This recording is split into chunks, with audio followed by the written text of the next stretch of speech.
আজকে সকালে কফি আর বিস্কিট দিয়ে ব্রেকফাস্টটা কইরা তারপর স্কুটিটা উড়ে তাড়াতাড়ি করে বাজারে এলাম। বাজার থেকে কয়েকটা জিনিসপত্র নিলাম, যেটি লয়ে এসে রাইতের সময় দিয়ে মাঠে কয়েকটা বাচ্চা ফুলের লেকচার চলছে। মানে এই বাচ্চা ফুলের কেউ বাসন দিয়ে আসলে এই বাসন দেখে তাড়াতাড়ি করে বাড়িতে বললাম। আর তারপর আমরা ঘরের পিছনে ফেললাম লেবু গাছের দিকে। গাইস দেখো কত বড় লেবু আমরা গাছের, চলো এটা ফেললি গাইস বোম্বাই লেবু। তারপর ঘরে এসে তাড়াতাড়ি করে স্নান টান করলাম, খাওয়া দাওয়াটা একদম শেষ হইব। এদিকে মা মাংস রান্না চালাইছে, শসা টসা পাপড় টাপড় আছে, চলে তুই দুপুরে বাট্টা শেষ করে বিকালে আমরা আন্টার পান্টালে একটু খেলা শুরু হইলো। আচ্ছা তোমার তো সাহায্য অনেক কারণটা কিটা শুট টুট গরুটরি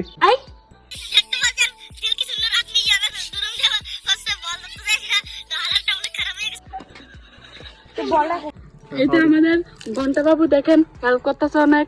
দেন দাদা গাইস এই ছাপরি ভাইয়ের ছাপরি জুতা। তো গাইস হোমমেড এগুলো খাইতেছি, তোমরাও খাও, আর খাও বলতে আমি খাই।